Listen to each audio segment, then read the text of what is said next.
ನಮಸ್ಕಾರ. ಸದಾನಂದ ಬಾಬ್ನ ಯೂಟ್ಯೂಬ್ ವಾಹಿನಿಗೆ ಸ್ವಾಗತ ಸುಸ್ವಾಗತ. ಶೆಪ್ಪಿ ಮನೆಯಲ್ಲಿ ಮತ್ತೆ ಮಟಕ ಪ್ರಾರಂಭ ಆಗಿದೆ.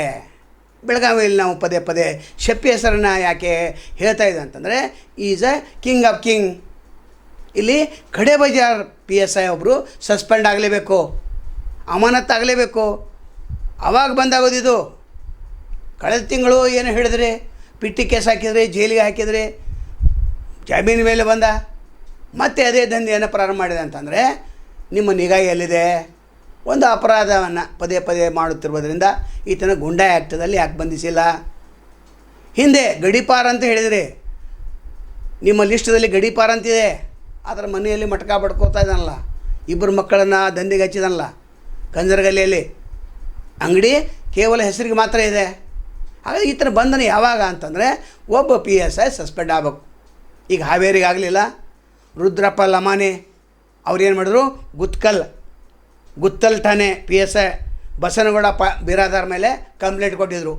ಏನಂತ, ಇಲ್ಲಿ ಮಟ್ಕ ಹಾವಳಿಯನ್ನು ತಡಲಿಕ್ಕೆ ಇದರಿಂದ ಆಗ್ತಾ ಇಲ್ಲ ಅಂತೇಳಿ. ಹಾಗಾದರೆ ಇಲ್ಲಿ ಯಾರು ಶಾಸಕರು? ರಾಜು ಶೆಟ್ಟಿ ಶಾಸಕರು. ಅವ್ರು ಯಾಕೆ ಕೊಡ್ತಾರೆ? ಸ್ವಬಾಂಧವರು. ಮಟ್ಕಕ್ಕೇನು ಬೆಂಬಲ ಕೊಟ್ಟಿಲ್ಲ, ಆ ಮಾತು ಬೇರೆ. ಅದು ಇವರು ಕೂಡ ಕೊಡಬೇಕಲ್ಲ. ಅನೇಕ ಕಡೆಯಲ್ಲಿ ಮಟ್ಕ ಓಪನ್ ಆಗಿ ನಡೀತಾ ಇದೆ. ಆದರೆ ಹೆಚ್ಚಾಗಿ ಕಿಂಗ್ ಆಫ್ ಶೆಪ್ಪಿ ಕಳೆದ 30 ವರ್ಷಗಳು ನಡೆಸ್ತಾ ಇದ್ದಾನೆ. ಪೊಲೀಸರಿಗೆ ನಾನು ಹಪ್ತ ಕೊಡ್ತೇನೆ, ನೀವು ಏನು ಬೇಕಾದ್ ಮಾಡ್ಕೋರಿ ಅಂತ ನೇರವಾಗಿ ನಮಗೆ ಹೇಳ್ತಾನೆ. ಶೂಟಿಂಗ್ ಮಾಡ್ಕೋರಿ, ನಮಗೆ ಫೋಟೋ ತಗೋತಾನೆ, ಅವನ ಮಗ ಅಲ್ಲಿ ಇಟ್ಕೋತಾನೆ, ಐಡೆಂಟಿ ಕಾರ್ಡ್ ಚೆಕ್ ಮಾಡ್ತಾನೆ. ಅದು ಏನಿದು? ಒಬ್ಬ ಹಿರಿಯ ಪತ್ರಕರ್ತನಿಗೆ ಇವರು ಅಂಜಿಸ್ತಾರೆ ಅಂತಂದರೆ ಇವರು ಎಷ್ಟೊಂದು ದೊಡ್ಡ ಪ್ರಮಾಣದಲ್ಲಿ ಬೆಳೆದಿದ್ದಾರೆ. ರಾಜಕಾರಣಿಗಳ ಬೆಂಬಲಿದೆ, Satish Jarkiholi ಬೆಂಬಲಿದೆ, PSI CPI ಬೆಂಬಲಿದೆ, DSP ಬೆಂಬಲಿದೆ, Narayana ಬರ್ಮನಿಗೆ ಎಲ್ಲ ಗೊತ್ತಿದೆ, DCP ಪೊಲೀಸ್ ಡಿಪಾರ್ಟ್ಮೆಂಟ್ಗೆ ಎಲ್ಲ ಗೊತ್ತಿದೆ. ಇಲ್ಲಿ ನಾವು ನಗರ ಆಯುಕ್ತರನ್ನು ಕೇಳ್ತೇವೆ, ಯಾಕೆ ಎಂದಿಗೂ ಬಂಧನ ಆಗಿಲ್ಲ? ಕೇವಲ ನಾಮಕಾವಸ್ಥೆ ಬಂಧನ ಮಾಡ್ತಾಯಿದ್ದಾರೆ. ಸೆಕ್ಷನ್ಗಳು ಸಾಕಟ್ಟಿವೆ, ನೀವು ನಿಗಾ ಇಡಬೇಕು. ಒಬ್ಬ PCNರೇ ಸಸ್ಪೆಂಡ್ ಮಾಡಿರಿ, ಆ ಬೀಟ್ ಪೊಲೀಸರನ್ನೇ ಸಸ್ಪೆಂಡ್ ಮಾಡಿರಿ, ಅದು ಆಗ್ತಾಯಿಲ್ಲ ಅಂತಂದರೆ. ಆದರೆ ಅದೇ ಈ ಹೊಸದಾಗಿ ಬಂದಂಥ SP ಅವರು ರಾಮರಾಜನ್ ಅವರು ಭಾಳ ಸ್ಟ್ರಿಕ್ಟ್ ಇಟ್ಟಿದ್ದಾರೆ.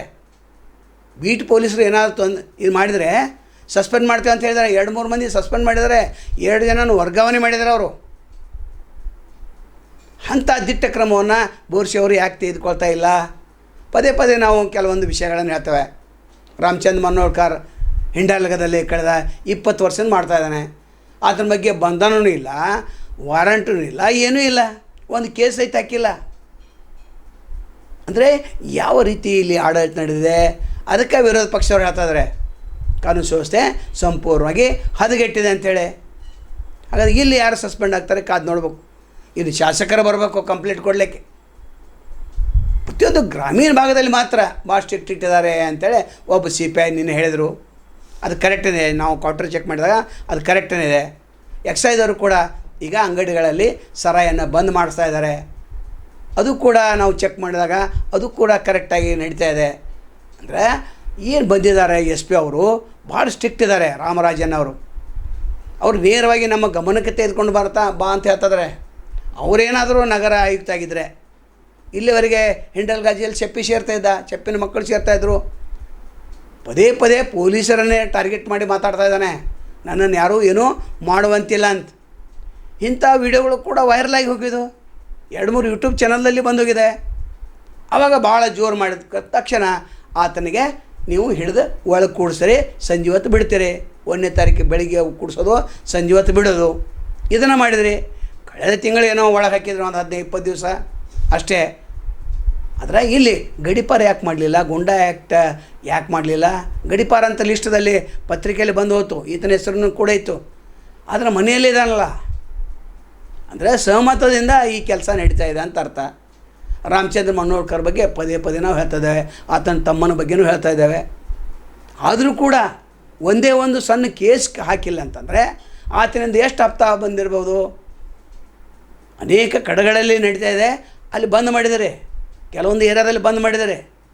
ಭಾಳ ಸಂತೋಷದ ವಿಷಯ ಬೋರ್ಶಿ ಅವರೇ. 70% ಮಟ್ಕ ಬಂದಿದೆ. ಆದರೆ ಈ 30% ಏನಿದೆ ಮತ್ತೆ ಪ್ರಾರಂಭ ಮಾಡಿದನಲ್ಲ, ಬೇಗನೆ ಒಬ್ಬ PSI ನೀವು ಸಸ್ಪೆಂಡ್ ಮಾಡಲೇಬೇಕು. ಸಾರ್ವಜನಿಕರ ಗಮನಕ್ಕಾಗಿ ನಾವು ಪದೇ ಪದೇ ತರ್ತಾ ಇದ್ದೇವೆ. ಸಾರ್ವಜನಿಕರು ಕೂಡ ಇದು ಕಂಪ್ಲೇಂಟ್ ಕೊಡಬಹುದು. ಫೋನಿನ ನೇರ ಕಾರ್ಯಕ್ರಮದಲ್ಲಿ ಅವರು ಅವಾಗ ಕೊಡ್ಬೋದಿತ್ತು. ಅವಾಗ ಕೇವಲ ಏನು ನಗರದಲ್ಲಿರ್ತಕ್ಕಂಥ ವಾಹನ ದಟ್ಟಣೆ, ಪಾರ್ಕಿಂಗ್ ಬಗ್ಗೆನ ಪತ್ರಕರ್ತರು ಕೇಳಿದರು. ಪತ್ರಕರ್ತರಿಗೂ ಇದೆಲ್ಲ ಗೊತ್ತಿತ್ತು, ಆದರೂ ಕೂಡ ಬಹುಶಃ ಅವರಿಗೆ ಒಂದೇ ಒಂದು ಪ್ರಶ್ನೆ ಕೇಳಿಲ್ಲ. ಫೋನಿನ ನೇರ ಕಾರ್ಯಕ್ರಮದಲ್ಲಿ, ಪತ್ರಿಕಾಗೋಷ್ಠಿಯಲ್ಲಿ ಕೂಡ ಕೇಳೋದಿಲ್ಲ. ಹಾಗಾಗಿ ಇವರು ಶಾಮೀಲಿದಾರಾ ಅಂತ ಹೇಳಿದ್ರೆ ಶಾಮೀಲ್ ಇವರು ಕೂಡ ಇದ್ದಾರೆ. ಒಟ್ಟಾರೆ ಈ ಇಬ್ಬರನ್ನು ಯಾವಾಗ ಬಂಧನ ಮಾಡ್ತೆ ಕಾದು ನೋಡ್ತೆ. ನಾಳೆ ಮತ್ತು ಬಂದು ಭೇಟಿಯಾಗ್ತೇವೆ. ಅಲ್ಲಿವರೆಗೆ ಎಲ್ಚವಾಗಲಿ. ನಮಸ್ಕಾರ.